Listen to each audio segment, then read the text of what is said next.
Well, good day to everybody. Hey, I am Eric Anderson. This is the Bass in Triads channel. And yes, the bass is missing, and so is the piano, and so are Trevor and I, because what we're going to be doing today is our goal is to start a series of videos that helps you better understand this whole world of note duration, restoration, and rest duration, that is, and this whole world of rhythm.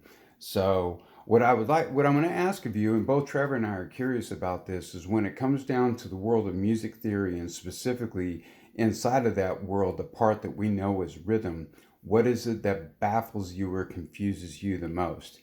Is it, like I said, the note duration and the rest duration, excuse me? Is it just how rhythms are constructed? Does it have to do with time signatures? And does it have to, I don't know. Just what is it about the world of rhythm that confuses you or has you baffled the most? If you'd be kind enough to write that down below, it'll certainly give Trevor and I more ideas on which direction that we should go in the future as we start to put together this series of rhythm related videos here on the Bass and Triad channel. So while you're writing that down, I'm going to give you a quick overview of what we're going to hit today. First, we're going to talk about just how important rhythm is to the world of music.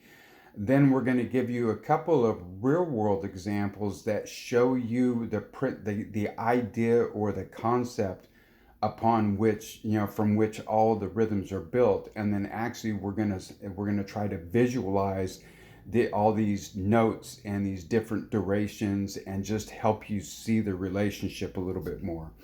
So, with that being said, let's launch right into this by taking a look at just how important rhythm is in the context of music. And here's what it is: there is not a song that Trevor or I know that exist without a rhythm, whether it's the melody, whether it's the harmony, or whether it's the drums themselves, which is strictly a rhythm instrument. Every single song has to have different rhythms working together in an interesting way, or the song just doesn't work. And I'd even go so far as to challenge you with this. And it's like, can you give me one example of a song that exists that does not have a rhythm that goes along with it, either in the melody, the harmony, or the rhythm itself? So while you're trying to decipher that one out, I'm going to show you a couple of real world examples of how this principle of musical notes and their duration actually last. So the first example actually comes from the kitchen more than anything. If you've spent any time in there cooking, then you've probably dealt with a little something like this, and as you can see, this measuring cup is a little faded and worn out because it's been used quite a bit. And here's how it's been used and why it's been used.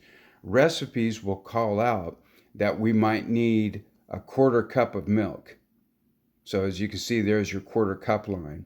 And then it'll say that we need another quarter cup of, like, I don't know, cooking oil. We'll just say for argument's sake, right? So we pour in the cooking oil until the mixture gets up to the half cup line, because 1/4 plus 1/4 equals 1/2. And then we have, I don't know, it tells you that we got to put in like vanilla extract or something like that. And it says that we need to do a quarter cup of that. Although I've never seen a recipe that does that. But as you can see, then it puts you up to 3/4 of a cup. And then, we're just going to finish this out, right? If we added another quarter cup of another type of liquid, it would put us to 1 whole cup. So as you can see, a quarter cup plus a quarter cup equals a half cup, and then 3/4 of a cup gets to that, and then finally 4/4 of a cup gets us to 1 whole cup. And this is how cooking works all the time. It's so you can do 2/4 makes a half cup, 4/4 makes a whole cup, and there's a lot of different ways that you can break this math down. So this is one example of the concept that is used to put together musical notation. Now, for those of us that stay out of the kitchen, and I'm very, very mindful of that, how about this? For those of you that kind of lean more towards like doing cool construction and doing home remodels and things like that, why don't we take a look at this right here, which is nothing more than just a ruler. And what we're going to do is we're going to show you the same example here, that from the 18, from the inch that starts at number 18 to the inch that starts at number 19, obviously this is 1 inch. And you can see by taking a look at it that if we go half the distance between the 2 inch marks, the 18 and the 19, we hit this long tick mark right there, and there's your half inch. And as you can see, there are two halves from 18 to the midpoint, and then from the midpoint to the beginning of 19 is two halves.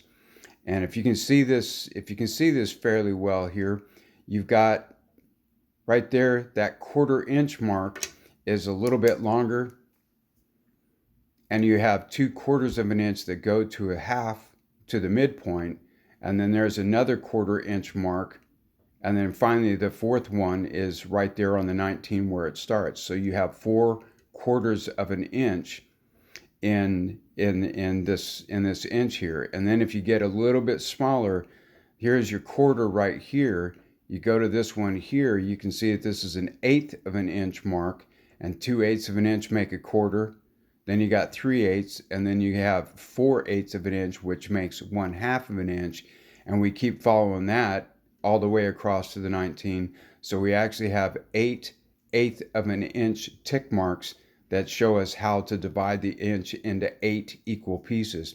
And then finally, this very, very small tick mark here right next to the 18 is a 1/16 of an inch. And if we were to continue counting all the tick marks from the 18 all the way across to the 19, we would have 16 equally divided equally divided, or 16 marks of equal length apart until we get to the 19. And it is this system, and like the measuring cup system, that the whole foundation of music is built on, which is music notation. So what I'm going to do now is I'm going to kind of give you a little visualization of the musical notation itself, but I'm not going to be using like all the notes, the note names or the note durations, and the symbols that they offer us. I'll get into those a little bit later on. But this time, we're just going to take this same concept and we're just going to help you visualize how this all works out. So what you're looking at here on this lid here is from the edge here to this black line right here, we're just going to say is a musical inch, or we're going to say that it is one measure in a piece of music. So it's an easy way to think about it, that one measure is just the same thing as one musical inch. So if you think about it like that, let's do this. So how many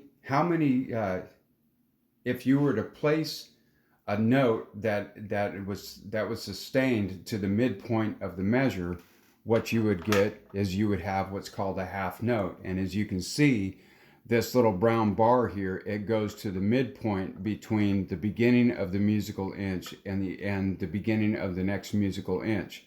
And this would be referred to as a half note. So, and this empty space, because we're not going to put anything behind it, for now we're just going to say that this is a half rest, which means that we're not going to play anything from the end of this note to the beginning of this next measure. And then, so what we can do then is we can break it down a little bit further. That 1/4 note is the same, 2/4 notes is the same as 1/2 note, and then we would wind up having a half rest all the way across here to finish out the musical inch.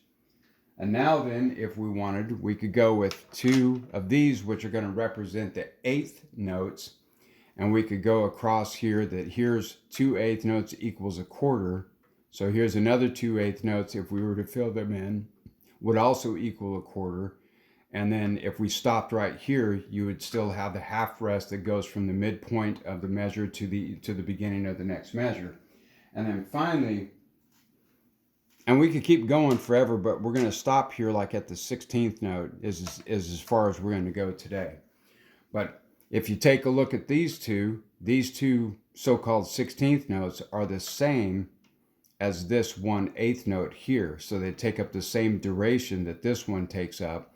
And if we wanted, we could put two more on top of here. We could do another 4 over here. And then if we stopped right here, then we would have a half rest that goes all the way across to the end, to the end of this measure, to the beginning of the next measure. So if we were to fill all this in, it would take 2 half notes to make up 1 musical inch. It would take 4 quarter notes to take up 1 musical inch. It would take, and I'm going to kind of let your eyes do the math from this point on. We have 4/8 notes to fill this space in, and then if we wanted to take up the remainder of this space, we would do 4 more 1/8 notes to go all the way across to fill in this musical inch. And then finally, we get the same thing here. We have 4/16 notes, takes up 2 1/8 notes, which takes up 2 half notes. And if we wanted to fill all these notes in, then we would actually have 16 that would go all the way across. So you can see that there's a relationship, there's a direct relationship to the way the measuring cup functions, the way a ruler functions, and the way that music notation functions. The difference is that the measuring cup measures fluid ounces, or measures the volume of fluid. The ruler measures the distance of a line. And what music notation represents is how long or the duration that a note or a measure needs to be either sustained when it's a note or observed when it's a rest. And that's the fundamental idea behind the whole world of rhythm that affects the music that we listen to. Every song is built with different combinations of half notes, sometimes whole notes, which would be the entire musical measure, musical inch, that just one note is sustained all the way through that musical inch, or one rest is observed through that entire musical inch, which is the same as 2 half notes could be played in that musical inch, 4 quarter notes could be played in that musical inch, 8 1/8 notes could be played in that musical inch, or 16/16 notes could be played in that. So, and here's the interesting thing, it doesn't have to be only these, it could be any combination. So like, let's just do this just because we can. Let's say that we got a quarter note is the first quarter of the measure, and then we have 2 1/8 notes as the second quarter of the measure, and then we have a quarter note that's the third quarter of the measure, and then finally we have these 4/16 notes that is the fourth quarter of the measure. Well, when you look at it like that, as long as these all add up to 1 musical inch, you have a complete measure. And that's the essence of rhythm right there. It's very different ways that we put together these notes of different duration, or these rests of different durations. And then we put them together in creative ways that help us kind of get into a song, sing that melody. Maybe it's headbanging at a Metallica concert, or maybe it's some hip hop music or some EDM music. Whatever the music is that you're listening to, old school jazz to Bach, it doesn't matter. They're all going to have some type of rhythms that the songs are built on, and this is like the basic fundamentals of how it works. So that right there, my friends, is the very, very fundamental idea behind how the rhythms are set up, how they work together. What we're going to do next week in particular is that to add more clarity to this idea, we're going to start here next week, and then we're going to help you understand exactly what the musical inch is of each song that you listen to. Because unlike the unlike the inch on the ruler, and unlike the tick marks on a measuring cup, one of the cool things that we get to do with music is that we get to adjust the unit of measure that's known as the measure or as the bar, and I'll show you how we do that next week. So that's our goal with this video, as well as some videos that are coming our way, is to help you better understand what um, what rhythm looks like in sheet music and what exactly is meant by these notes and rest and dotted notes and time signatures and all that kind of cool stuff. And this was the first in a series of videos that's going to address that. So me and Trevor just got to ask, is like, does this help you just get a better understanding of music notation, like the concept of how long a note is sustained and how long a rest is observed, because that's what we're going after this week. And if not, I think next week's video is really going to help put everything into context quite well. So please, if it did make sense, if this helps you visualize it a little bit better, definitely give us a like, certainly give us a subscribe, but more than anything, please share this with other people, just because sharing it with other people would be a big help for us. If this still doesn't make sense to you, please put your comments down below and really ask your questions and tell us where we got it wrong or anything like that, so that we can adjust what we're doing to better answer the questions that you have in the context of music, and now especially in the world of rhythm. So that's it. We're out of here for the day. I am Eric Anderson. I am here with Trevor, the drummer, who doesn't want to be on camera. And this is the Bass and Triad channel, where we do everything we can to help you understand the world of music without baffling you with all the sophisticated words that get used that seem to confuse a lot of people. So that's it. We're out for this week. We will see you on the next video, and we look forward to it very much. All right. Bye-bye.